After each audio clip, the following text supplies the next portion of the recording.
Today we are going to start with a new topic, that is our Earth and our solar system. So let's start. When we look up from an open ground, we see the sky. In a clear night sky, we can see many stars. They are very far away from the Earth. Students, अगर हम लोग open ground में से ऊपर देखते हैं तो हमें क्या दिखता है? स्काई दिखता है। स्टूडेंट्स, अगर स्काई में क्लाउड्स नहीं होते तो स्काई क्लियर होता है। तो हम लोगों को कितने सारे स्टार्स चमकते हुए दिखाई देते हैं, है ना स्टूडेंट्स, नाइट में। बट ये जो स्टार्स हमें दिखते हैं वो अर्थ से बहुत दूर होते हैं। Some stars are prominent while some are tiny and faint. If we look at them carefully we find that many of them twinkle but some do not. कुछ स्टार्स जो हैं स्टूडेंट्स वो एक ही साइज़ के होते हैं। वैसे के वैसे ही रहते हैं। और कुछ स्टार्स जो हैं वो बहुत ही स्मॉल होते हैं। और कुछ स्टार्स जो हैं वो फेंट होते हैं, धुंधले धुंधले हम लोगों को दिखाई देते हैं। अगर आप कभी केयरफुली से देखोगे स्टार्स को नाइट में स्काई में, तो कुछ स्टार्स ट्विंकल करते हैं, चमकते रहते हैं, और कुछ स्टार्स बिल्कुल भी चमकते नहीं हैं। The sun and the moon are comparatively close to the earth, so we can see their round shapes clearly. The sun, the moon, the stars, the planets, etc.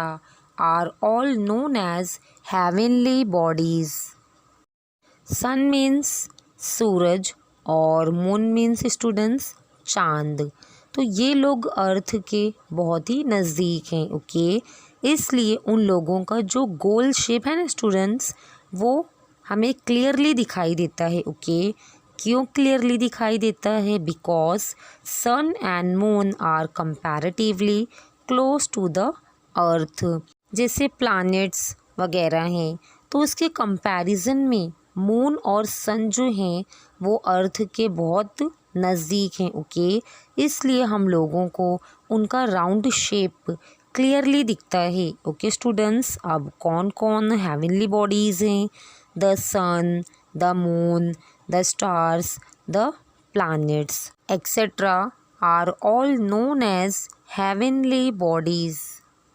Observe the sky on 2 clear nights, keeping a gap of about a week between them. Base your observation on the following points. अभी आप लोगों को clear night में sky को observe करने को कहा गया है। कहाँ कहाँ पर क्या क्या है ये आप लोगों को स्टूडेंट्स ध्यान में रखना है और 1 वीक का गैप रखना है। उसके बाद में इस पॉइंट्स के हिसाब से आप ऑब्जर्वेशन करेंगे। First point is the brightness of the heavenly bodies. जो आप लोगों ने स्काई में देखी थी तो इसका ब्राइटनेस कैसा है। Second is whether they twinkle, क्या वो चमक रही हैं। Now third is their colour and size, उसमें कोई डिफरेंस आया है। Now fourth is changes in their positions. On both nights, draw a picture of the illuminated portion of the moon and note how it changes from day to day. अभी आपने moon देखा है students sky में, तो रोज़ाना उसका shape change होता रहता है। कभी छोटा बड़ा, फिर वो पूरा राउंड हो जाता है, फिर छोटा छोटा होकर वो एक दिन गायब हो जाता है एक दिन के लिए। तो आप लोगों को ये भी ऑब्ज़र्व करने को कहा गया है। Students, stars, the heavenly bodies that twinkle are called stars. Stars have their own light. और ये जो स्टार्स हैं तो स्टार्स लोगों को उनका खुद का स्टूडेंट्स लाइट है। ओके, उन्हें बाहर से कहीं से भी लाइट की ज़रूरत नहीं पड़ती है, वो खुद ही एक लाइट हैं। Okay, the sun is a star, it is closer to us than any of the other stars, hence it appears big and brilliant in its bright light. During the day, we cannot see other stars.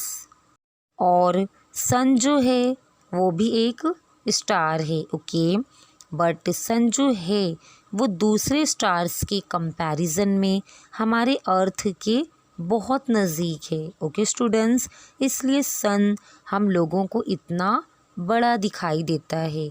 क्यों बड़ा दिखाई देता है students? Because वो अर्थ के बहुत नज़दीक है। तो अर्थ के नज़दीक क्या क्या है?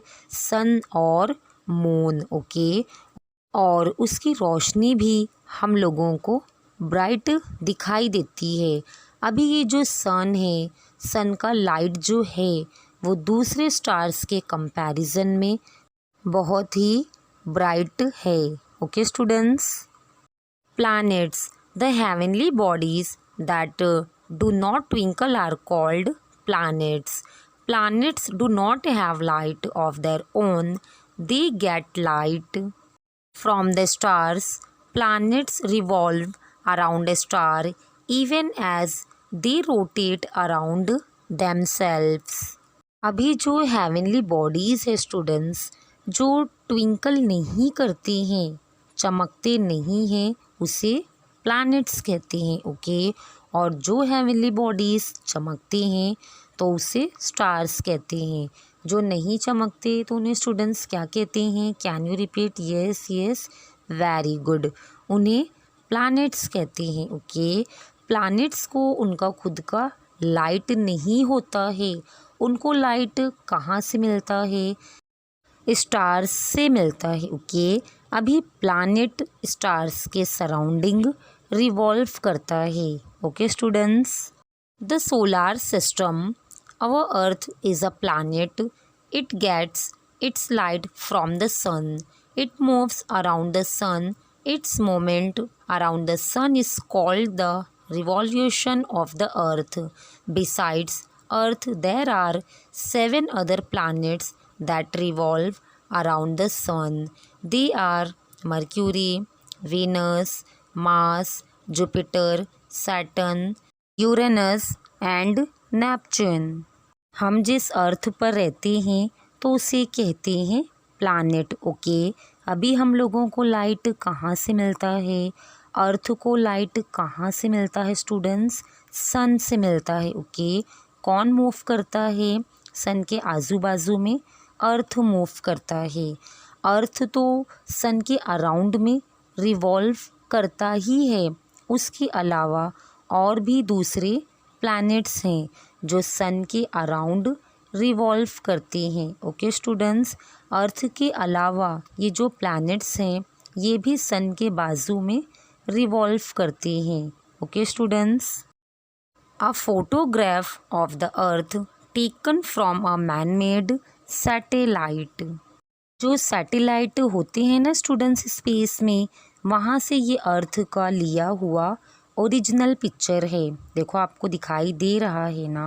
ओके स्टूडेंट्स, इसके बाद के पॉइंट्स हम नेक्स्ट वीडियो में कंटिन्यू करेंगे। Good bye.